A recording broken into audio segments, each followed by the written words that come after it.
कैसे हैं आप सब। उम्मीद करता हूँ कि ठीक होंगे और घर पर अपनी पढ़ाई कर रहे होंगे। हमने 2019 का जो क्वेश्चन पेपर है MPPCS का वो 51 तक कर लिया था। अब हम क्वेश्चन नंबर 52 करेंगे। तो चलिए स्टार्ट करते हैं। हमारा 52 नंबर क्वेश्चन ये कहता है कि मेक इन इंडिया कार्यक्रम का आरंभ किया गया था। तो जो मेक इन इंडिया कार्यक्रम है उसका आरंभ किया गया था आपका सितंबर 2014 में। तो इसका आंसर सही हो जाएगा आपका बी ऑप्शन, है ना। क्या आंसर सही होगा? बी ऑप्शन, सितंबर 2014। एक सेकेंड।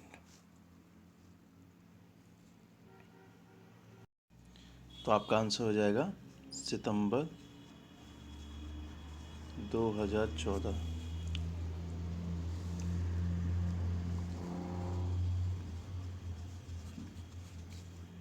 बी ऑप्शन, ठीक है। चलिए नेक्स्ट क्वेश्चन पे चलते हैं। निर्यात उत्कर्ष शहर में मध्य प्रदेश का कौन से 2 शहर शामिल हैं, है ना। तो जो निर्यात उत्कर्ष शहर की सूची बनाई गई है उसमें मध्य प्रदेश के कितने शहर शामिल हैं? 2 हैं। वो कौन कौन से हैं? वो हैं आपके देवास और Indore. A option is correct, Dewas और इंदौर, ठीक है।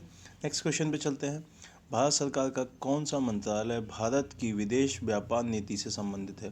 भारत सरकार का जो मंत्रालय है जो कि भारत की विदेश व्यापार पॉलिसीज़ बनाता है वो कौन सा मंत्रालय है? तो वो है आपका वाणिज्य और उद्योग मंत्रालय, मतलब आपका आंसर सी इज़ करेक्ट, ठीक है।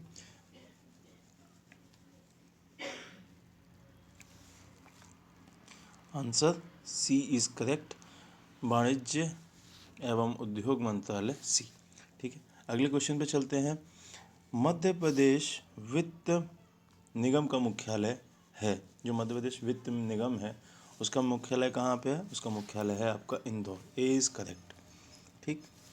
56वें क्वेश्चन पे चलते हैं। 56, बोधन दुआ किसकी सेनापति था? जो बोधन दुआ है वो किसका सेनापति था? तो इसका जो करेक्ट आंसर हो जाएगा वो हो जाएगा आपका शाहगढ़ के राजा बख्तवली का। तो ए ऑप्शन इज करेक्ट, बख्तवली का सेनापति था कौन? बोधन दुआ। फिर अगले क्वेश्चन पे चलते हैं। निम्नलिखित में से कौन सा सुमेलित नहीं है? एक तरफ जनजातियां दे रखी हैं, एक तरफ उसकी उपजातियां दे रखी हैं। तो इसमें बताना है कि कौन सा गलत है, ठीक है। तो सही सुमेलित नहीं है वो बताना है आपको। फिर इसका आंसर हो जाएगा आपका सी, ये गलत दे रखा है, बाकी के सारे सही हैं। तो इसका सी ऑप्शन इज करेक्ट, जो कि गलत मैच है, बाकी के सारे सही हैं, ठीक है। अगले क्वेश्चन पे चलते हैं। 58, निम्नलिखित वाक्यों पर विचार कीजिए। माणू धार जिले में है। दूसरा, माणू में हिंडोल महल है ना, हिंडोला महल। तो आपका जो ये आंसर हो जाएगा, ये दोनों ही बात सत्य हैं कि आपके जो माणू का जो धार महल है वो कहाँ पर है, मतलब मांडू कहाँ पे है? धार जिले में पड़ता है। और जो मांडू में हिंडोला महल है वो भी एकदम करेक्ट बात है, ठीक है। नेक्स्ट क्वेश्चन पे चलते हैं। 59, जल बिहारी का मेला कहाँ आयोजित होता है? तो जल बिहारी जी का मेला छतरपुर में आयोजित होता है। ये ऑप्शन इज करेक्ट। फिर अगला क्वेश्चन है, काठी है, काठी क्या है? ठीक है, तो काठी एक तरीके का जो लोकल डांस होता है वो है, लोक नृत्य है। काठी इज़ अ लोकल डांस, ठीक है। 61 क्वेश्चन पे चलते हैं। 61 क्वेश्चन कहता है, निम्नलिखित पुरस्कारों में के प्रारंभ किए गए वर्षों के आधार पर एक सही क्रम बताना है, ठीक है। तो 4 पुरस्कार दे रखे हैं आपको, उनका सही क्रम बताना है, ठीक है। तो आपको पता होना चाहिए कि सबसे पहले कौन सा है? अर्जुन अवार्ड, तो तीसरे नंबर पे पहला आ जाएगा। दूसरा है आपके द्रोणाचार्य पुरस्कार, ठीक है, वो आ जाएगा। फिर तीसरा है आपका राजीव गांधी, जो कि तीसरे पे आ जाएगा। और फिर ध्यानचंद पुरस्कार, ठीक है। तो ये आपको पता होना चाहिए कि राजीव गांधी का नाम बदल के क्या कर दिया है, अब ध्यानचंद अवार्ड कर दिया है, ठीक है। ये आपको पता होना चाहिए। तो ये चारों का ऑर्डर हो गया, तो सी ऑप्शन इज करेक्ट, सी, ठीक है। अगले पे चलते हैं। अगला क्वेश्चन है आपका 62, रियो ओलंपिक 2016 के उद्घाटन समारोह में भारतीय दल का ध्वजवाहक कौन था? तो ये 2016 का क्वेश्चन है, करंट का क्वेश्चन रहा होगा, इस वजह से इसका आंसर हो जाएगा आपका अभिनव बिंद्रा। उस टाइम ध्वजवाहक थे, तो 62 का अभिनव बिंद्रा हो जाएगा। फिर अगला क्वेश्चन आता है 2018 के राष्ट्रमंडल खेलों की अंतिम पदक तालिका में भारत का क्रम कौन सा था। तो राष्ट्रमंडल जो गेम हुए थे उसमें भारत का क्रम कौन सा था, ठीक है। तो इसका आंसर हो जाएगा आपका तीसरा, ए ऑप्शन इज करेक्ट। फिर 64 पे 2028 के ग्रीष्म ओलंपिक का आयोजन कौन से शहर में किया जाएगा। तो ग्रीष्म ओलंपिक का कहाँ किया जाएगा, ये किया जाएगा लॉस एंजिल्स में, ठीक है। डी ऑप्शन इज करेक्ट 2028 में। अगले क्वेश्चन पे चलते हैं, IAAF का मुख्यालय कहाँ पर है। IAAF का मुख्यालय कहाँ पे है, तो ये हो जाएगा आपका मोनाको में है, तो D option is correct Monaco. 66 question पे चलते हैं, मध्य प्रदेश में राज्य निर्वाचन आयोग के गठन के पश्चात कितनी बार पंचायत के आम चुनाव हो चुके हैं। ये क्वेश्चन 2019 का है, तो ये तब तक पूछा गया है। तो मध्य प्रदेश के राज्य निर्वाचन आयोग के गठन के पश्चात कितनी बार पंचायत के चुनाव हो चुके हैं वहाँ पे हो चुके हैं आपके 5 बार, तो सी ऑप्शन इज करेक्ट 5 बार। अगले क्वेश्चन पे चलते हैं, राज्य निर्वाचन आयोग नगरीय निकायों के निर्वाचन का संचालन किस अनुच्छेद के तहत करता है। तो इसका आंसर हो जाएगा आपका आर्टिकल नंबर 243 के, ठीक है। ए ऑप्शन इज करेक्ट 243 के। अगला क्वेश्चन है, पंचायती राज विषय संविधान की किस सूची के अंतर्गत आता है। तो पंचायती राज विषय कौन सी सूची के अंतर्गत आता है, वो आता है राज्य सूची के अंतर्गत, ठीक है। B option is correct. अगला क्वेश्चन कहता है, संविधान के कौन से भाग में पंचायती राज से संबंधित प्रावधान किए गए हैं। तो पंचायती राज से संबंधित जो प्रावधान किए गए हैं वो कौन से भाग में किए गए हैं, वो किए गए हैं आपके भाग 9 में, ठीक है, भाग 9 में। 70वें क्वेश्चन पे चलते हैं, मध्य प्रदेश के निम्नलिखित शहरों में से किसकी जनसंख्या 2011 की जनगणना के अनुसार 10 लाख से अधिक नहीं थी। तो 3 शहरों की अधिक थी, एक शहर की अधिक नहीं थी, तो वो कौन सा शहर है, वो है आपका उज्जैन, ठीक है। बाकी के इन तीनों की जनसंख्या 10 लाख से ज़्यादा थी। JSP का मतलब क्या होता है। JSP का मतलब पूछा है, फुल फॉर्म पूछी है, तो आपको पता होना चाहिए कि जावा सर्वर पैसेज इसका मतलब होता है, जावा सर्वर पैसेज, ठीक है, पेजेस। अगले क्वेश्चन पे चलते हैं 72वें पे। 72 क्वेश्चन क्या कहता है, बिग एक वेब सर्च इंजन है जिसका स्वामित्व और संचालन डैश के द्वारा किया जाता है। तो 72 में ये क्वेश्चन पूछा गया है कि जो बिग जो वेब सर्च इंजन है वो किसका है, वो है माइक्रोसॉफ्ट का, तो A is correct answer Microsoft, ठीक है। अगले क्वेश्चन पे चलते हैं, वेब कॉलर को किस रूप में भी जाना जाता है। जो वेब कॉलर होता है उसको किस रूप में जाना जाता है, तो उसको जाना जाता है आपका वेब स्पाइडर के रूप में, सी इज़ करेक्ट, ठीक है, वेब स्पाइडर। अगले क्वेश्चन पे चलते हैं 74। अगला क्वेश्चन कहता है आपका, निम्नलिखित में से किस समूह में केवल आउटपुट डिवाइस होता है। जो ये समूह दे रखे हैं 3-3 के स्लॉट, उसमें कौन से केवल आउटपुट डिवाइस हैं, ठीक है। तो जो आपका आंसर हो जाएगा वो हो जाएगा एक तो plotter, printer, monitor, D is correct, कि ये सिर्फ और सिर्फ आपके क्या हैं, आउटपुट डिवाइस हैं, ना कि इनपुट डिवाइस। अगले क्वेश्चन पे आते हैं 75वें क्वेश्चन पे। डैश अपने ब्राउज़र से सहेज कर किसी पसंदीदा वेबसाइट को जल्दी से एक्सेस करने का एक सही तरीका है ना। तो क्या एक ऐसा ब्राउज़र है जिसमें आप अपनी चीज़ों को, जो पसंदी चीज़ें हैं उनको सहेज कर जल्दी से उसको एक्सेस कर सकते हैं। तो इसका आंसर हो जाएगा आपका बुकमार्क। आपने देखा होगा होम पेज पर बुकमार्क बना लेते हैं, तो वही चीज़ है, ठीक है।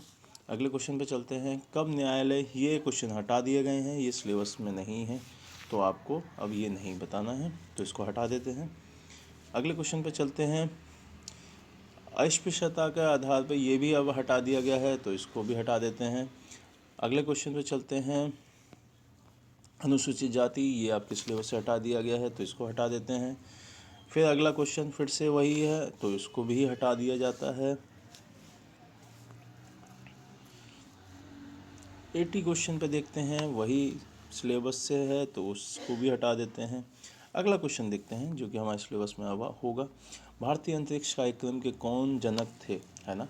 तो जो जनक थे आपके अंतरिक्ष कार्यक्रम के वो थे आपके साराभाई, है ना। तो A is correct answer Sarabhai. अगर साराभाई का पूरा नाम हो तो डॉक्टर विक्रम अम्बालाल साराभाई, ठीक है।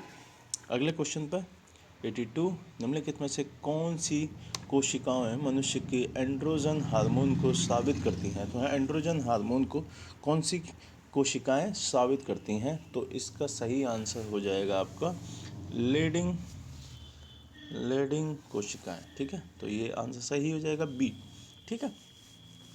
अगले क्वेश्चन पे चलते हैं 83, वैश्विक ताप की वृद्धि के लिए निम्न में से कौन सी गैस का योगदान सबसे ज़्यादा है। तो वैश्विक ताप को बढ़ाने के लिए सबसे ज़्यादा योगदान जो दे रही है वो गैस कौन सी है, carbon dioxide. A is correct answer carbon dioxide. 84 पे चलते हैं, मानव शरीर में किस तत्व का प्रतिशत सबसे ज़्यादा होता है। तो मानव शरीर में सबसे ज़्यादा क्या मिलता है, सबसे ज़्यादा मिलता है ऑक्सीजन। तो डी इज़ करेक्ट। अगला क्वेश्चन है, अफीम की किस श्रेणी की दवा के अंतर्गत आता है। अफीम किस श्रेणी की दवा के अंतर्गत आता है, तो इसका आंसर हो जाएगा आपका अवसादकारी। A is correct. अवसादकारी जो दवाएं होती हैं श्रेणियाँ, उसके अंतर्गत क्या आती है, अफीम। 86 पे चलते हैं, वर्ष 2019 में नई दिल्ली में आयोजित गणतंत्र दिवस समारोह के मुख्य अतिथि कौन थे। तो गणतंत्र दिवस पे जो मुख्य अतिथि होते हैं उनको भी पढ़ें, ठीक है, वहाँ से क्वेश्चन काफ़ी आते हैं। तो 86 में आपका है, तो वहाँ उस साल कौन थे, दक्षिण अफ्रीका के राष्ट्रपति सिरिल रामाफोसा, है ना, रामाफोसा थे उस साल 2019 में। अगले क्वेश्चन पे चलते हैं 87 पे, वर्ष 2015 में इंदौर में आयोजित तीसरे अंतर्राष्ट्रीय जो धर्मा संगोष्ठी हुई थी उसमें विशिष्ट अतिथि कौन थे। तो ये क्वेश्चन ऐसा है कि ये विश्व स्तरीय जो बैठक होती है वहाँ से भी क्वेश्चन आ जाते हैं। आपके एमपी में ही हुई है इसलिए और ज़्यादा मोस्ट इम्पोर्टेंट हो जाती है। तो 2015 में इंदौर में हुई थी अंतर्राष्ट्रीय धम्म समिति की एक संगोष्ठी, है ना। उसमें कौन थे चीफ गेस्ट, उसमें थे आपके भूटान के दोरजी, ठीक है, दामचो दोरजी, मतलब B option is correct, Damcho Dorji, है ना, भूटान के। अगले क्वेश्चन पर चलते हैं 88, वर्ष 2018 में भारत सरकार के द्वारा स्टार्ट विश्व की सबसे बड़ी स्वास्थ्य योजना का नाम क्या है ना। 2018 में जो विश्व की सबसे बड़ी स्वास्थ्य योजना है उसका नाम क्या है, उसका नाम है आयुष्मान भारत, ठीक है, आयुष्मान भारत सबको पता होगा। 89, मध्य प्रदेश की गरीबी परिवारों की विवाह योग्य जो कन्याएं हैं उनकी आर्थिक सहायता हेतु लागू मुख्यमंत्री कन्यादान योजना की राशि को 2019 में बढ़ाकर कितना कर दिया, ठीक है। तो जो 2019 में उस राशि को बढ़ा कर दिया गया था कितना, तो इसका आंसर हो जाएगा 51,000 रुपये। सी ऑप्शन इज करेक्ट, ठीक है। अगले क्वेश्चन पे चलते हैं, फिल्म को ऑस्कर प्राप्त हुआ था, लघु फिल्म को, है ना। तो इसका आंसर हो जाएगा आपका 90 का आंसर हो जाएगा आपका ए, पीरियड एंड ऑफ स्टैंड्स, ठीक है। ये पिक्चर थी एक हापुड़ जगह है, पड़ती है यूपी में, उसके एरिया में बनाई गई थी, तो वहाँ से पीरियड एंड और इसके स्टैंड्स, ठीक है। अगला क्वेश्चन देखते हैं 91, 1842 के बुंदेला विद्रोह में प्रमुख भागीदारी देने वाला राजा हृदय शाह किस स्थान के जमींदार थे, ठीक है। जो बिंदोला विद्रोह हुआ था उसमें जो राजा हृदय शाह थे वो कहाँ के जमींदार थे, तो आपका ये आंसर हो जाएगा हीरापुर के, ठीक है, डी ऑप्शन इज करेक्ट। 92 देखते हैं, ब्रिटिश भारत में सांप्रदायिक प्रतिनिधित्व की व्यवस्था निम्नलिखित में से किस अधिनियम के द्वारा की गई थी। जो सांप्रदायिक प्रतिनिधित्व है उसकी व्यवस्था कौन से अधिनियम के द्वारा की गई थी, तो ये की गई थी आपके मार्ले मिंटो सुधार 1909 के हिसाब से। B option is correct. 1857 की प्रथम स्वतंत्रता में भोपाल के किस वीर ने बहादुरपूर्ण मुख्य संघर्ष का बलिदान दिया, ठीक है। 1857 में भोपाल से कौन सा ऐसा, मतलब जो वहाँ का शासक था जो कि जिसने संघर्ष किया। तो ये क्वेश्चन पूछा है 1857 की क्रांति से। तो इसका आंसर हो जाएगा आपका फाजिल मोहम्मद खान, है ना। A option is correct.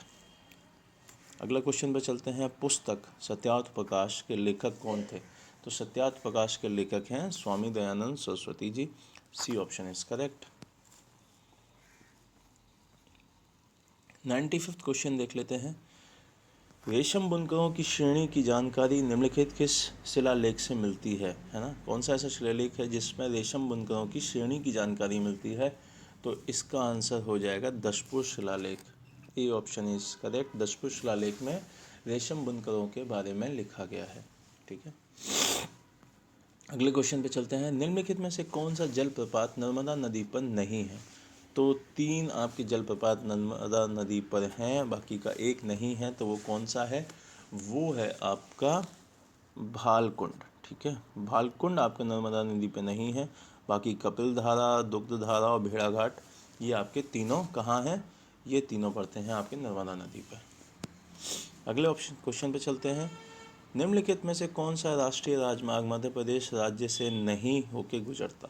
है ना, 3 आपके गुजरते हैं, एक नहीं गुजरता, तो वही बताना है हमको। और वो कौन सा है जो नहीं गुजरता है? वो है NH8, जो कि आपका MP से नहीं गुजरता। अगले क्वेश्चन पे चलते हैं। 98। सूची 1 सूची 2 को सुमेलित कीजिए। नीचे कूट दिए हुए हैं। एक तरफ प्राकृतिक आपदाएं दे रखी हैं, दूसरी तरफ उसके प्रभावित क्षेत्र दे रखे हैं, है ना। बाढ़, भूकंप, सूखा, सुनामी। दूसरी तरफ उसका एरिया दे रखा है। तो आपको पता है कि बाढ़ कहाँ आएगी? पानी वाले एरिया में आएगी। भूकंप कहाँ आएगा? पर्वतों वाले एरिया में आएगा। सूखा कहाँ पड़ेगा? जहाँ पे आपका कुछ ऐसा एरिया होगा जहाँ नदी नाले नहीं होंगे, वहाँ आएगा। ठीक है, सुनामी कहाँ आएगी? समंदर साइड में आएगी। तो इसका देखना पड़ेगा। तो पहला है आपका जो 98 है, उसको हम देखेंगे। बाढ़ कहाँ आएगी? आपको पता होगा बिहार, उत्तर प्रदेश में बाढ़ सबसे ज़्यादा आती है।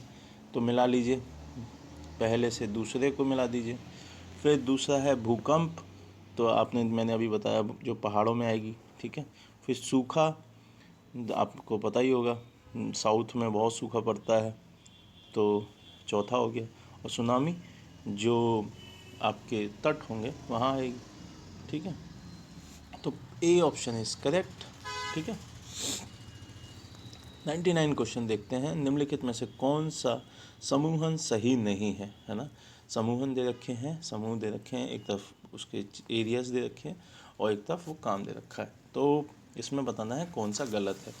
तो आपको ये पता होना चाहिए कि कोको कटक कहाँ है? प्रशांत महासागर में, बीक सही है।